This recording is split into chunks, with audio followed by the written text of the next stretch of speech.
Hello, everyone. My name is Jill Van Horn. I use she, her pronouns. I'm the director here at Food for All New Brunswick, Aliments pour tous NB, which is an initiative of the United Way. I am joining you from the ancestral lands of the Mi'kmaq, and the land on which Food for All carries out its work is the traditional unceded territory of the Mi'kmaq, the Passamaquoddy, and the Wolastoqey nations. And so we are so pleased to welcome you to episode 8 of our What the Food webinar series. What the Food is intended to help us tease out some of the nuances of food systems, language, and concepts.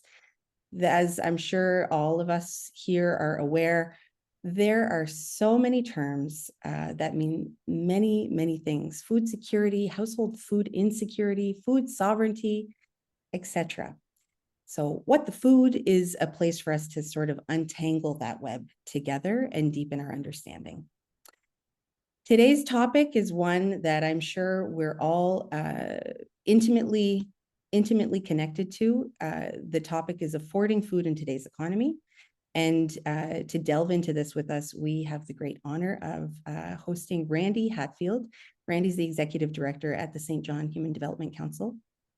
And Randy will present during most of the time together, but we'd like to invite you to actually jump in and either unmute or ask a question in the chat as Randy is presenting to keep it fresh. You know, if there's something that you're feeling unclear about as he's going along, we'd invite you to request a pause and some clarification, and Randy will respond or you know, let us know that is coming up later as needed. Otherwise, we will also sort of reserve some time at the end for questions if it's possible. And so with that, Randy, I'm going to hand the mic over to you. The floor is yours. Wow. Thanks very much, and good afternoon, everyone. Thanks for the opportunity to be with you this afternoon. I have a number of slides and quite a lot of numbers and data in here, so I'll run through them. We want to talk about poverty, inequality, the impact of government transfers, welfare incomes, living wages, homelessness, point-in-time counts, rental wages, the consumer price index. So this slide deck will be available afterwards for anybody who wants to take a closer look at it. We'll try our best to get through as much as we can, but also make this as interactive as is necessary to keep everybody's attention and to make sure that there is some learning here. So feel free to jump in at any time and ask a question, and we'll reserve enough time at the end of this so that before 1 o'clock we'll have a chance to maybe have a discussion or dig deeper into any of these issues that I'll talk about today. I'm going to share my screen now and start. Hopefully you can see it. It starts with this rather iconic equality equity diagram that some of you may recognize, and we'll be returning to this throughout the presentation. There are a number of iterations and changes and variations over the years. This one's quite dated, as you can see. They obviously didn't put a gender lens on this. And there are other issues that it's interesting to watch as time moves ahead, how we become a little more thoughtful in the way that we use visual images and to incorporate our latest learnings and how we want to communicate. But equality and equity, this iconic one shows the three young lads that want to watch a baseball game, and if you treat everybody equally, which at first blush sounds like a reasonable way of going about it, it doesn't really accomplish what we want, and that is for everybody to have an opportunity to observe and to participate. So throughout, we'll want to think about equality and equity and how those two terms are important when we talk about rationing public goods and making sure that people aren't left behind. Poverty, look, it's been an issue in this community, in St. John, and in this province and in this country for decades. And our understanding of the issue, I think, has improved over the years, starting with exactly what we mean by poverty and what is the definition of it. And we're fortunate in New Brunswick because it's contained in our Economic and Social Inclusion Act, where it actually states that poverty is the condition of a person who lacks the resources, means, opportunities, and power necessary to acquire and maintain economic self-sufficiency or to integrate into and participate in society. Well, how do you measure that? How do you measure resources and power and opportunities and means? Well, you can't, or we don't. So instead, we default to a rather crude proxy measure of income when we want to talk about poverty. We create a poverty line, and then we count somehow those that are above the line or below, and have a number that we can hang our hat on. The two principal lines in measuring poverty are the market basket measure and the low income measure. They are distinct and each has advantages. The national government has chosen the market basket measure as our official measure of poverty. It is an absolute measure of poverty. It takes a look at a bundle of goods and services and determines that's the amount of income that a family or an individual require to live in some sense of dignity. The progressive community prefers the low income measure, which is defined as half of the median income. It's half of a half. It's a relative measure, which takes into account changing norms and customs and incomes and puts you in a place relatively that better describes your situation. But there's a marked difference between the two. You can see the bottom line being the market basket measure using 2021 data nationally was 7.2%, or rather in New Brunswick, whereas the low income measure, the LIM, had a much higher 18.7%. But I can tell you that UNICEF Canada, Citizens for Public Justice, Canada Without Poverty, the Canadian Centre on Policy Alternatives, Campaign 2000, and others prefer the LIM. It's contained on the federal national dashboard, and I think gives us a more robust understanding of the challenges ahead and the number of people that are living with incomes below a line that represents some measure of choice and some measure of dignity. These next couple of slides have data from 2021. In 2 weeks' time, we'll be releasing our current child and family poverty report card for New Brunswick. And spoiler alert, the data for 2022 is much starker. An increase on every measure of poverty, as we'll see. So in 2022, that 18.7 will appear as 21.9, and whereas the market basket measure increases from 7.2 to 11.3. So the national rates of child poverty in 2021 are described there, and it shows New Brunswick coming in at 18.7%. It will be higher, as I said, 21.9 when we release our report, but our relative rankings stay the same. New Brunswick will have the 6th highest, or the 4th highest if you exclude the territories from a consideration of the national rates of child poverty. So the percentage of persons in low income are those under 18 or 0 to 17. You can see nationally at 15.6%, and about 3 points higher in New Brunswick. And New Brunswick, sadly, exceeds the national average on any measure of poverty. So the number of persons in low income in New Brunswick, in this case of youth, as you can see, are over 26,000 in 2021, over 31,000, according to the 2022 data that we'll be releasing soon. So what does this all mean in a province like New Brunswick, where we have 8 cities?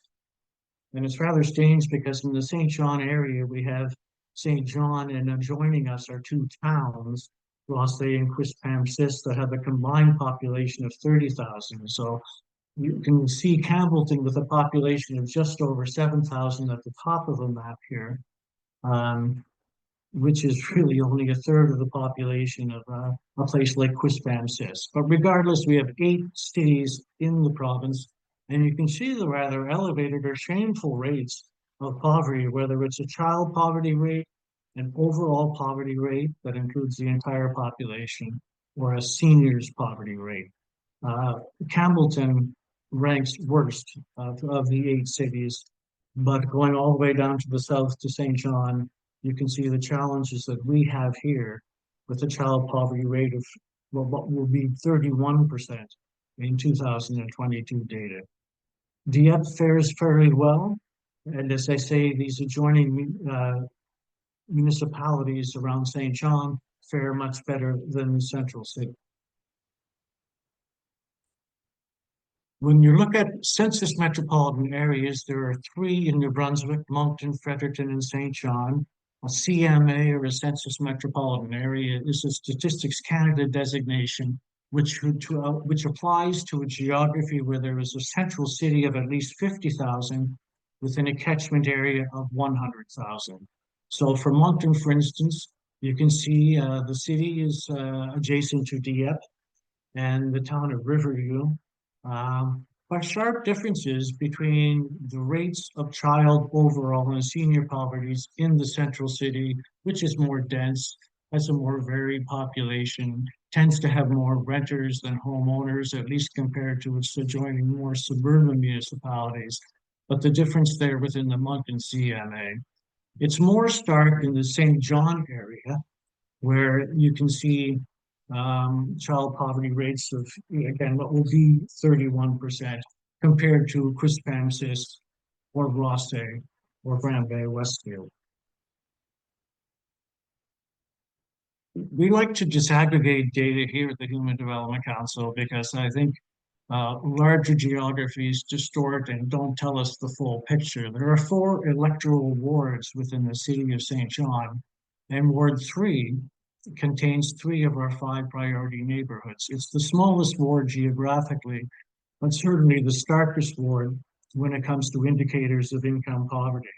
Child poverty rates of 42% and what will be over 45% in 2 weeks when we release the 2022 data. So it's rather shameful to think that where my office is located within Ward 3 right now, 45% of children or those under 18 are living in families with incomes below the poverty line. And I'm sure I shouldn't have to tell you the impact that that has, and particularly as it relates to children and to younger children. So income inequality, I think, is something that has to be considered. We've always been told and understood that the rich get richer and the poor get poorer. This is income by decile, the percentage share of family income by decile. And the highest decile there, you can see there, is 22.7%. So the top 10% of families have 22.7% of family income. It's 25% in the new data that will be released. But you can see the difference. The bottom, the lowest decile, the lowest 10% have 2.1% of the income, and that actually falls down to 1.6% for the 2022 data. So it's not particularly surprising, but the measure and the scope, I think, is rather pronounced. If you look at what that means, if you want to translate it into dollars, it's over $200,000 for the 10th decile. And as you can see, 18,000 for the first.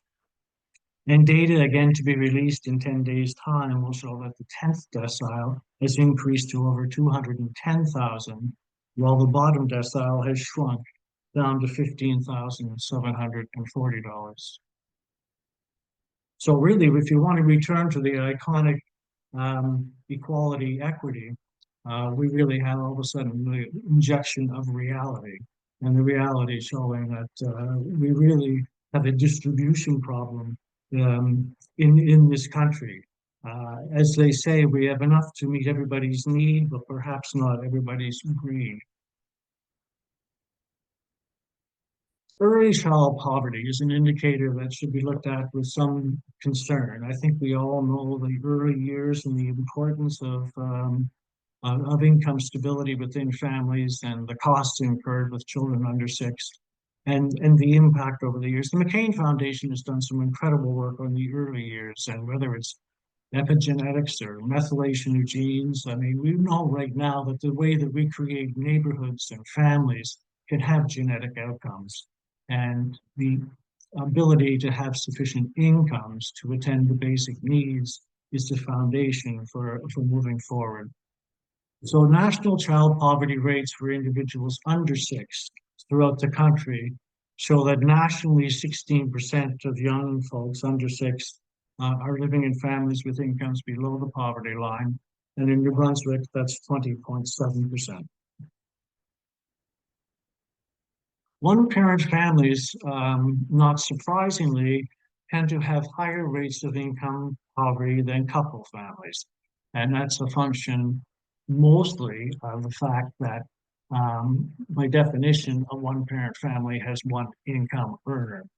And you can see the differences in families that are lone parent-led or whether there are couple families. You can see that in the lowest decile, and again, compared to the highest one. Not surprisingly, again, male one-parent families tend to have higher incomes than female-led families, which account for 80% of lone parent families. 80% are female-led. The number of one-parent families then is a key indicator, or one that should be considered when you're mapping and looking at poverty. And you can see throughout the province the rates of one-parent families according to the 2021 census. Up in Campbellton, nearly 1 in 4 families in that community would be a lone parent family.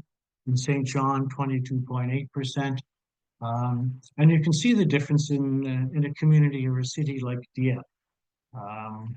Again, not surprising. There will be haves and have-nots. There'll be sort of high-income earners in more suburban type municipalities, and the central cities, the ones that are denser in population, that have a wider range of population and economic opportunities, will show the differences more sharply than others. Government transfers make a huge difference when it comes to family incomes. And we can see that the child poverty rate with government transfers in 2021 in New Brunswick was 18.7%. But our research has indicated that without government transfers, it would be double that. It would be 40.6%. So there's no doubt about it. Income supports do work. We can see this particularly when it comes to the Canada Child Benefit of the CCB, 18.7% in New Brunswick, 30.6% without the CCB. Although the Campaign 2000 and we're steering committee members of that national lobby group has indicated in its current report that the impact of the CCB is lessening over time, and it's time to reinvigorate that particular income support and adjust it upwards to account for the rising inflation rate and the cost that families are incurring. Welfare incomes, staggering statistics when it comes to the number of folks relying on social assistance in this province and what it means for them. It may come as no surprise to people that welfare rates in New Brunswick are amongst the lowest in the country. A single employable person is eligible for $660 a month. There is in place currently a temporary $200 supplement. So those on additional assistance, transitional assistance rather, would be entitled to $860 a month, but there's no assurance that that $200 supplement will be longstanding and embedded into social assistance rates. So you can see just how miserly they are. I mean, do the math. $660 won't get you a boarding house room. It's shameful. And what's even more stark is when you look at total welfare incomes, and the Medavie Foundation does this every year. It looks at welfare rates in each province and then calculates in carbon tax benefits, HST credits, any particular benefit that would flow to folks on social assistance. And they look at the largest city in each province, in this case, Moncton for New Brunswick. And if you look at the fourth row there, welfare income as a percentage of the market basket measure, which is the lowest of the poverty lines that we have. It's lower than the low income measure. So total welfare income of an unattached single person considered employable only reaches 33% of the poverty line. There is no cohort of social assistance recipients that receives an income that gets them over the poverty line. By definition, if you're on social assistance in New Brunswick, you're living in poverty. And the numbers are shocking. Almost a 9% increase year over year in the number of recipients. This particular slide looks at caseloads as opposed to individuals, but we'll get to that. And you can see in September, we have over 24,000 cases of social assistance in the province, and that translates, and this is the perfect V, this is the number of caseloads, this is the number of recipients. But going back to caseloads, you can see this perfect V, and it starts to decline when SIR was rolled out during COVID. And if you look at the bottom of that V, it starts to resurface again and starts to rise again the very week, October the 15th, when the last third check was issued. So if anybody ever needed any evidence that income supports work and have a profound effect on welfare rates and the number of people relying on welfare, I don't think you can go anything better than to go right to the government's website and look month to month as to how these numbers are changing. And Randy, Bill, I see you have a question. yeah, I just want to jump in because I understand in New Brunswick that also our social assistance rates, I might not use the right language, but that they're costed to the, the cost of inflation, right? What am I trying to say, Randy? They're adjusted every year by the cost by the CPI. And yet we Well, have the lowest in the country. And so what's the disconnect there, I wonder? You may not have the answer. There's a lot of morality that goes into the construction of welfare rates. They are deliberately set below what a minimum wage worker would earn. I think we very much tie labor force attachment. It's considered to be not only a duty, but something that is anticipated and expected. People outside of those, perhaps with a disability or a reason not to be attached to the labor force. Much as we'll talk about when we get into minimum wages and living wages, while the CPI adjustment is welcome, all that really does is bake in an already too low rate. If all you're doing is adjusting to accommodate the cost of inflation, you're not addressing the root cause of poor welfare rates and the way that's keeping people behind. But just look at the numbers on this slide when it comes to the number of individuals. Over 37,000 people now in New Brunswick are relying on social assistance. Hundreds more every month are falling into the welfare rolls. And look, you've got to be really poor before you can even get on social assistance. You have to exhaust all of your assets except about 2,000 bucks. So once you get into that hole, the likelihood of getting out is remote. It takes Herculean efforts in academic upgrading and attaching yourself to the workforce, participating in a gig economy, and arguably making minimum wage to start. So I remember sitting on the social assistance reform when the first provincial poverty reduction strategy was announced. And at that time, they abolished what was a shameful interim assistance rate, which was like, I think, $194 at the time. So they eventually had two rates, those on extended benefits that had been able to be approved by a medical advisory board that they had a disability that prevented them from participating. But right now, for those that are arguably eligible for employment, the rates for a single person at 660 bucks make it incredibly difficult, if not impossible, to live with any sense of choice or dignity. Another thing to consider when we're talking about poverty is the depth, because what happens if you're $10 above a poverty line or $10 below? So the depth of poverty gives us a good sense of the difference that has to be made up between the entitlement or what the low income rate is and what's required to meet the poverty line.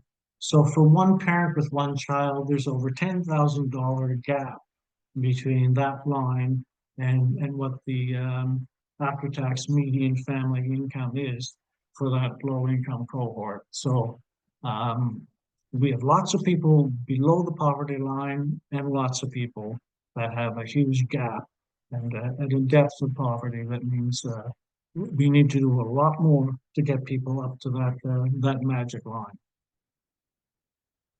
Indigenous child poverty, New Brunswick is a difficult province to measure. We've got 850,000 people now, and they're spread over an incredible landmass. And many of these Statistics Canada products that are released are sample-based. So it's hard to get accurate numbers for smaller geographies or smaller populations. But nonetheless, when you crunch the numbers, it's pretty stark. And 1 in 4 Indigenous children in this province are living in families with incomes below the poverty line.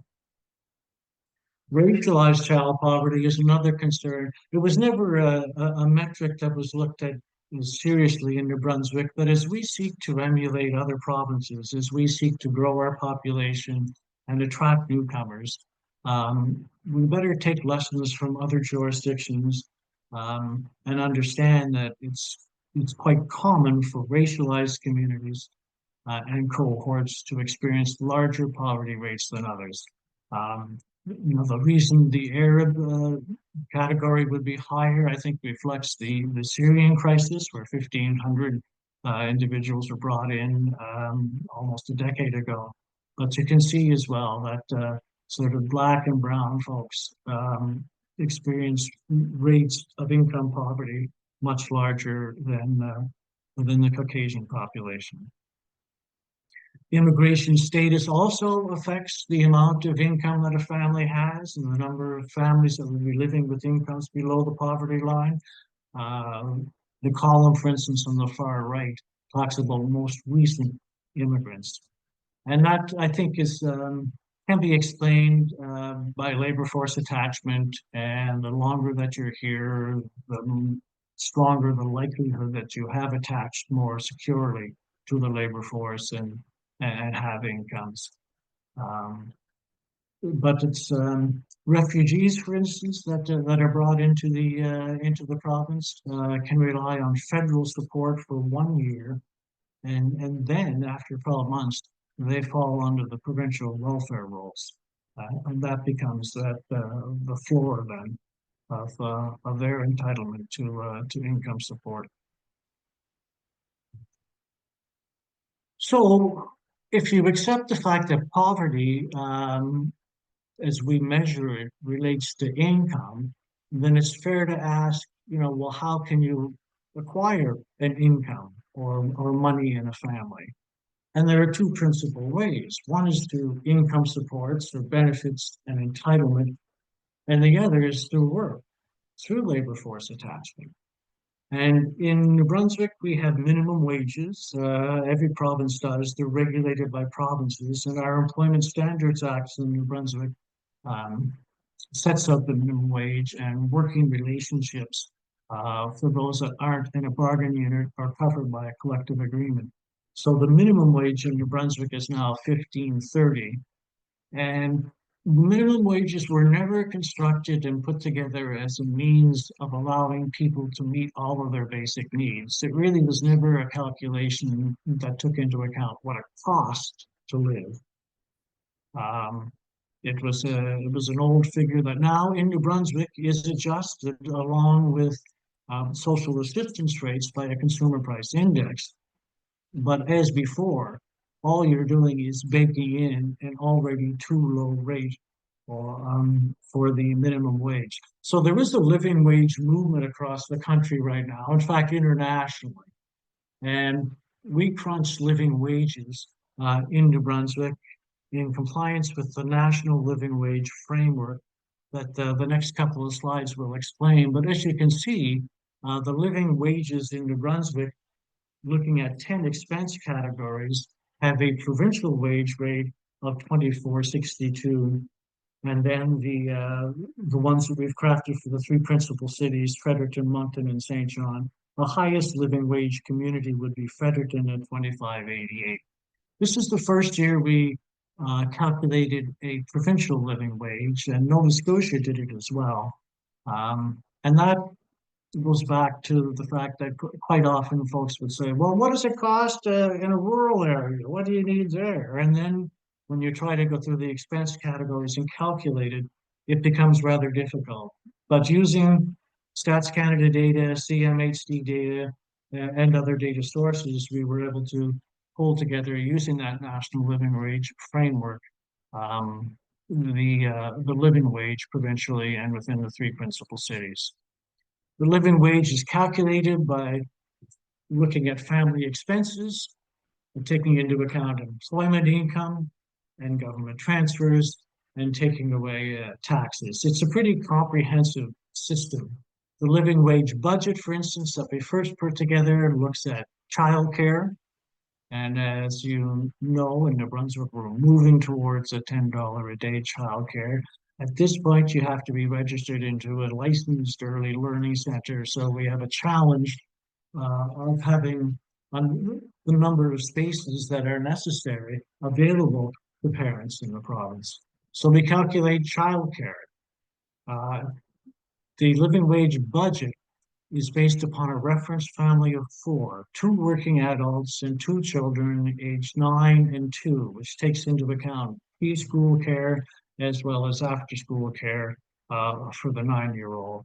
We look at clothing and footwear. A contingency or emergency fund is there. 2 weeks salary is set aside as a contingency fund. This is a bare bones budget. It doesn't account for mortgage payment. It doesn't account for savings. It's meant to sort of calculate what a family would need in order to meet its basic needs and to participate somewhat in a community. So there's food costs, of course, and we'll get to that. The healthcare, we have a prescription drug plan made available to participants. I don't think that's frivolous at all in the current in this province. Household expenses, parent education. The living wage framework allows for one parent to participate in a community college course every year. It looks at shelter, social inclusion, your child being able to attend a birthday celebration, for instance, and take a small gift. Transportation is an issue, particularly in our rural areas. We allow for one vehicle in the family plus a bus pass where there is public transit. Where there isn't, we provide a number of taxi chits and calculate that into the living wage budget. So the New Brunswick living wage is $24.62. You can see that shelter accounts for 26% of family expenses, moving all the way down to parent education. Shelter is a big component, as of course is food. The Fredericton living wage. Sorry? 5-minute heads up. Oh my God, okay. No, you're doing great. St. John, energy poverty. We participated in the MD Power rate hearings, and the EUB is going to announce its decision tomorrow. Energy poverty is a burden-based calculation that looks at the amount of money that a family spends on electricity. And you can see the energy cost burden in New Brunswick. We have the highest rates of energy poverty in the country.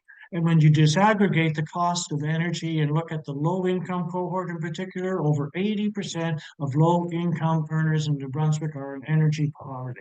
We advocated on behalf of a low-income energy benefit. I doubt we'll see that tomorrow, but we've nonetheless sowed the seed of energy poverty. There's an affordability crisis in this province right now. The median after-tax income of economic families was the lowest in the country in 2022. We had the highest increase in the consumer price index. We saw that electricity and rent went up far beyond a CPI. When you disaggregate that and pull it out, those are huge costs. Food insecurity is rising. I don't have to tell you or coach you on any of that. Homelessness is a huge problem in the province right now. And I don't know if I can very quickly start to show you the number of homeless individuals that experienced homelessness at least one day. And you can see the sharp rise between 2022 and 23 and 23 and 24. And that's that.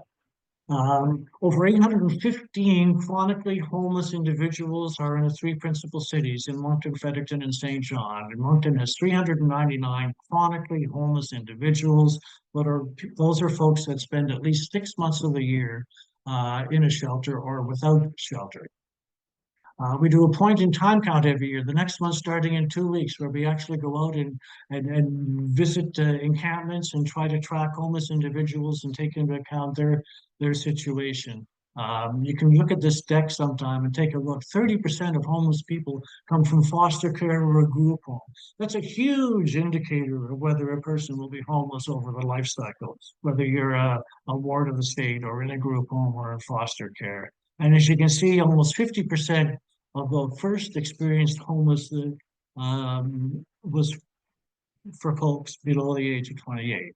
For those were substance use, mental health illness, a whole bunch of health data here. 1 in 4 women that were found to be homeless during the PIC count were pregnant. Emergency services and the way that emergency rooms are used to access primary care shows that we have a huge issue about access to care, particularly for those that are unsheltered. I want to move through this. Rental wages is something we also created this year for the first time. We looked at it in the current minimum wage. In order to spend 30% or less on accommodation, what would you have to earn? And the rental wage in New Brunswick is for a 1-bedroom is $17.96. You would have to work 48 hours at minimum wage in order to afford a 1-bedroom apartment. If your family needed a 2-bedroom apartment on minimum wage, you'd have to work 61 hours to qualify of paying less than 30% on something like that. So the CPI represents, 618 products. It's a complicated, obtuse formula that's meant to suggest what the cost of living has increased by. These are the yearly average increases in CPI over time. But more importantly, you can see here when you disaggregate a CPI and you look at the individual components that are based into it, look at the consumer price increase for food, for instance, and shelter. And you can see there are certain components within the CPI that have elevated percentages there. So to return to our equality versus equity, we have a more current one. We haven't fixed the gender issue yet, but we finally said, look, instead of having to buy everybody a bunch of blocks, why don't we just get rid of the barrier? Why don't we just get rid of the problem and address the root causes so that everybody can see the game and can enjoy it? So I'm sorry I whipped through it so quickly, but time really does fly. And hopefully we can have a conversation over what some of that data may mean or what else you would like to know if you want to try to get a sense of the economic situation of individuals and families in the province. So there, I'll stop sharing my screen now. Randy, thank you so much. And nothing more relatable than getting a 5-minute warning and then having to change your speed significantly. I did. Move through your presentation. That happened to me recently. So that's a lot of information to intake. And I think fabulous presentation, also really fabulous work that the Human Development Council is doing and helping us to sort of synthesize, what's the status for New Brunswickers on a range of topics. In today's episode, we're talking about affording food in today's economy. And as you can see, there's so many factors. I think, one thing you've had to speed through is the energy piece, as well as these rental prices, which we're all seeing such huge increases across our communities. And I want to name too, the market basket measure. And the calculations within the market basket measures are very, none of these data points are perfect, of course. They don't necessarily represent everyone's reality. And so, where you fall on that market basket measure line, if you fall below and you are in poverty, doesn't mean that if you're above and considered out of poverty, that you are also probably struggling right now, right? It doesn't, that is not represented in the way that we talk about some of this stuff. That's So- correct. And that's why the low income measure, I think, is preferred by the progressive community and others. One of Campaign 2000's recommendations in its national report is that the federal government embrace the census family low income measure as the top of the line, and the one that more accurately shows what's necessary in order to participate and belong in communities. And so we've got a group of participants here. We do have until 1 o'clock for a discussion and questions. So there's a bit of time left. I see Catherine Ma in the room. I hope maybe she's in the room. I see a black screen, but Dr. Catherine Ma is a professor and Canada Research Chair in Promoting Health. And I know she's done some really interesting research of late and has some sort of New Brunswick focused data. So Dr. Kathy Ma, if you're interested in building on any of this, please come on the line. But also, I wonder if around the room, I saw you pop up for 1 second, Kathy. But also if there are any other questions, I'm sure there's lots of information to digest. So I'll open up the floor. If you'd like to ask a question, go ahead and unmute and ask away, or feel free to put that in the chat and we will ask the question aloud to Randy.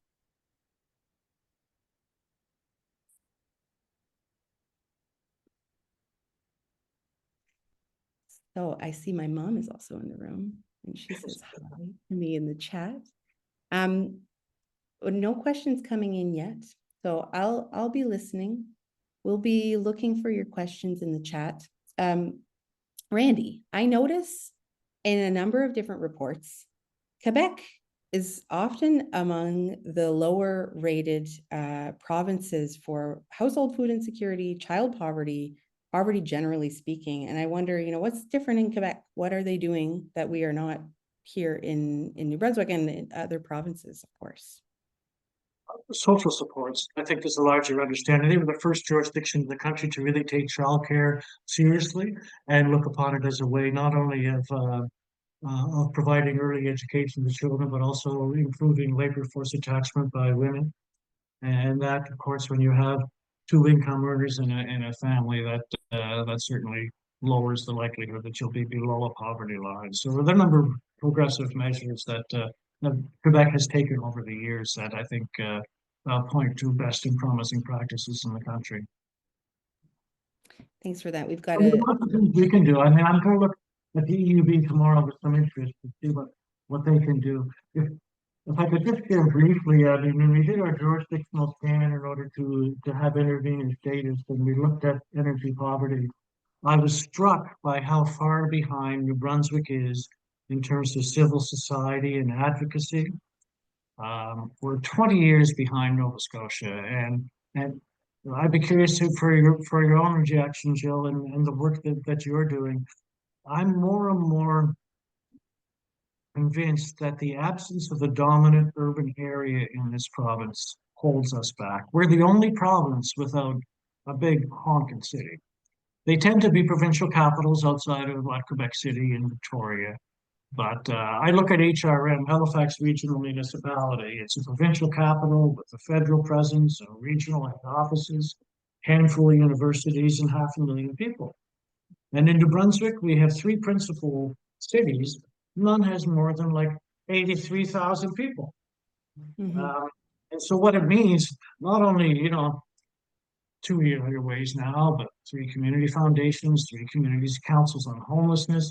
What we have underway in our communities is what I would describe as a host of containment measures. We're trying to keep the lid on things. But in terms of going deep, systems change, knocking at the seats of power and their doors, we've got a long way to go. And I'd be curious to see when it comes to advocacy. I mean, you're running a provincial sort of province scope type organization. It's a huge challenge. I mean, Nova Scotia's had the Affordable Energy Coalition for 2 decades, and we have nothing. Right. It's yeah, really tough.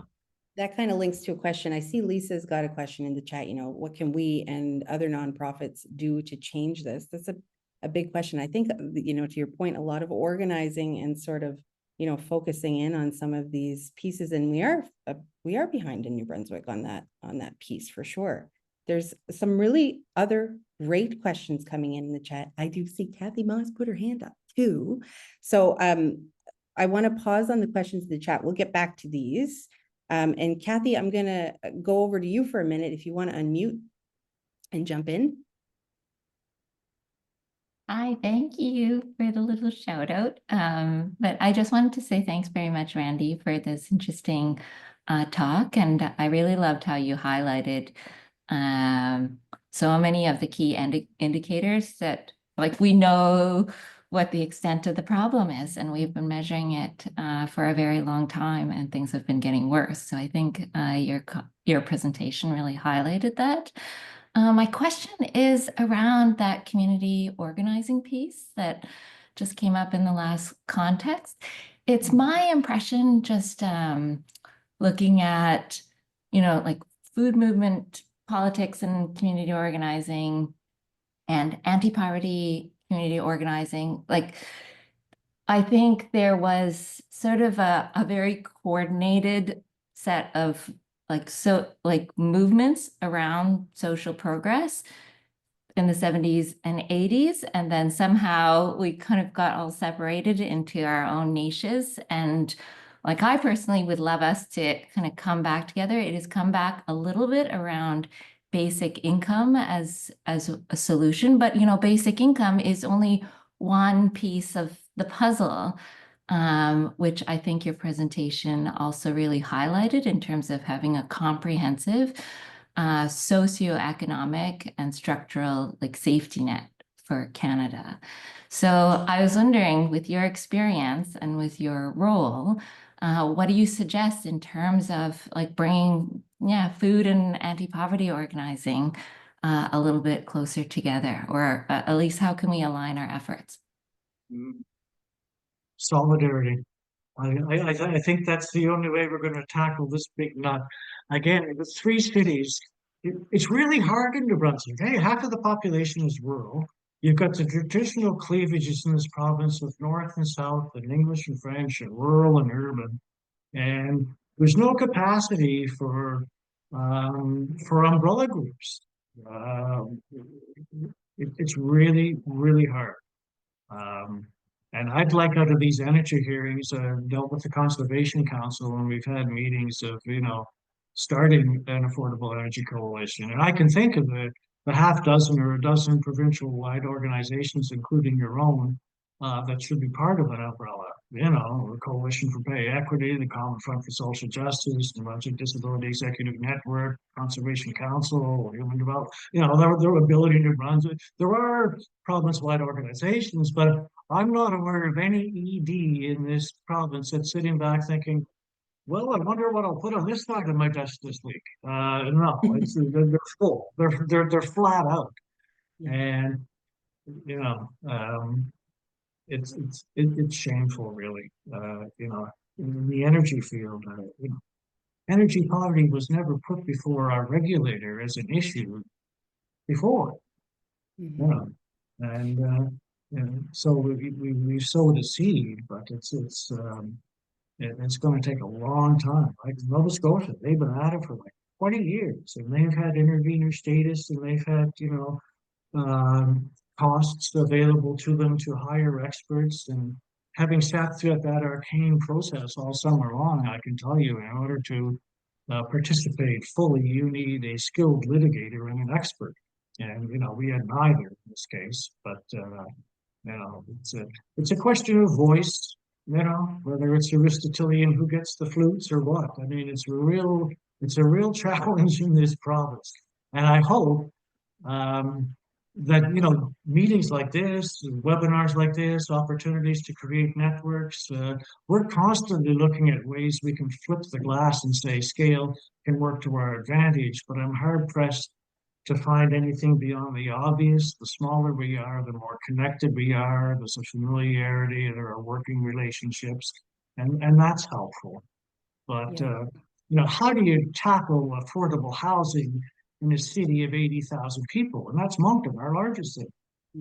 Yeah, and I'd add too that, I think I'd agree that these connection points and these opportunities to meet with folks that, maybe are really feel quite adjacent or even separated from the work, but that have this common thread of, the cost of living from its different standpoints, that these are really important connections. And I wanted to name, just as you were speaking, Randy, I think the diversity of just the resourcing available for these different groups. I think of the Acorn group that started up to think about rent levels in New Brunswick, and what's their level of resourcing. And some of our many groups get core funding perhaps from government, and then that raises some trickiness around advocacy. So it's like we're all sort of doing these dances between all of these different pieces of the puzzle. It can make it really complex. I think I'm seeing, in the chat too, that like the stats and the difference between the 3 urban areas seem vastly different. And one question from Wendy that I want to hit is how does the urban data compare to that of rural communities, for instance, Woodstock, Perth Andover, and Western New Brunswick? We have a lot of data constraints when it comes to trying to understand our rural populations. Again, we rely heavily on Statistics Canada and their products, and outside of T1FF family files by CRA, and that was a lot of numbers and alphabet soups there, but absent something like that, which gives you that total population of the universe. Instruments tend to be sample-based, and when you're sample-based and you're dealing with large geographies with small amounts of populations, it's really difficult to get a good handle on it. We will go through the academic exercise of crunching the numbers, but it really is a big challenge. At the end of this report card that we're releasing in 2 weeks' time, we've identified child poverty rates by postal city, and there are a whole whack of postal cities that Canada Post has and Stats Canada then sort of massages. So we can try to put things together, but the other thing is, like, we're the only province without a sector council, for the community nonprofit organizations. And I know they have been attempted over the years. Studies have been done, but nothing's ever taken it beyond, reports that grown on shelves. So we've got such a long way to go as a sector in terms of our own advocacy and even understanding our own situation when it comes to, working conditions, levels of compensation, the reach that we're out there, what kind of KPIs are we using, how are we measuring impact? It's a real challenge to have a province of 850,000 people. And so, like I said, yes, we get along well in communities. We often have tables where it's the same people, regardless of subject matter issue. We're all there, whether it's violence against women or food insecurity or affordable housing. But somehow we have to find a way. We don't have a chapter of the Canadian Centre for Policy Alternatives here. We try to replicate and mirror some of their research to provide, New Brunswickers with a lens on some of these issues. But it's a real challenge. So with that, I would say too, some folks have their videos off, but maybe for everyone in this room today, I know that I recognize some faces in here. And I'm sure that others, to your point, that you would all recognize some faces in here too, and that we continue to notice the different tables that we come together around and maybe think a little bit differently too about those connection points, because I think, yeah, that's very true that we're small, we're unique, and sometimes the diversity can create these interesting challenges for us here in New Brunswick. But I think there's also a lot of strength in the smallness and those opportunities that exist. I noticed a question too.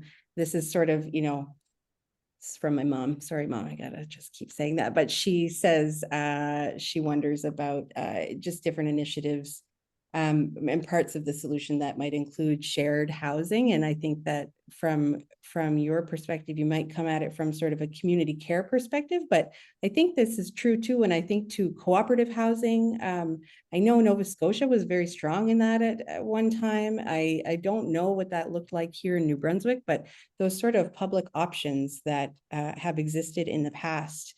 And I don't know, your take on that, Randy, any other sort of solutions that we haven't kind of touched on that maybe used to exist and don't anymore, or maybe that could exist from those perspectives? Well, other than NB Housing, which looks after sort of public housing, and there hasn't been a lot built since the feds abandoned the field in the 90s. You've got the co-op movement, which I think is a very thoughtful and effective way of dealing with affordable housing. But that then relies on nonprofit providers and developers.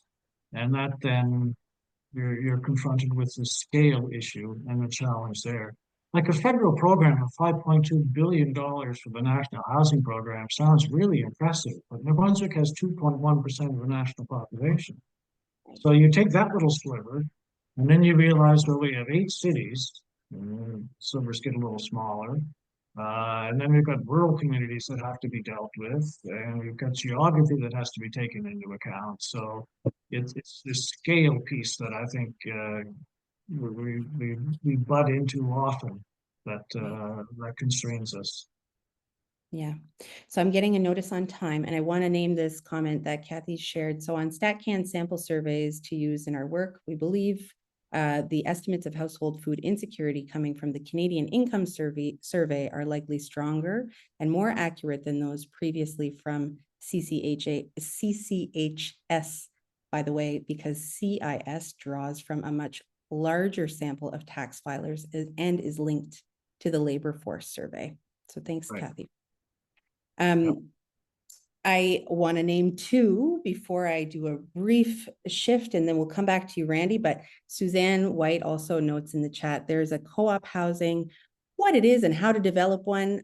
How interesting is that? This coming, sorry, not this coming, but Thursday, November 21st from 6:30 to 7:15.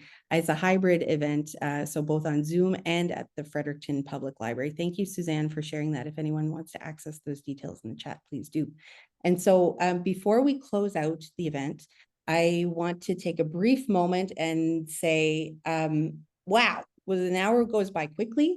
And I want to say a huge thank you to, first of all, our funding partners, so the New Brunswick Department of Health and Medavie, and to our host organization, the United Way of Central New Brunswick, our wonderful presenter, of course, Randy, and to Safia for her interpretation services, and of course, to everyone for being in the room today. In the chat, we are going to be sharing a very brief survey. We would really appreciate your feedback. It helps us to plan events, future events that are useful to you all.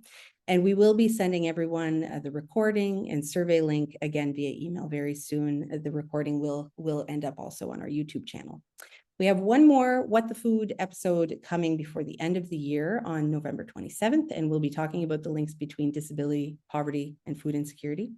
So you can find the link to register in our link tree, which will be in the chat, and on our social media platforms.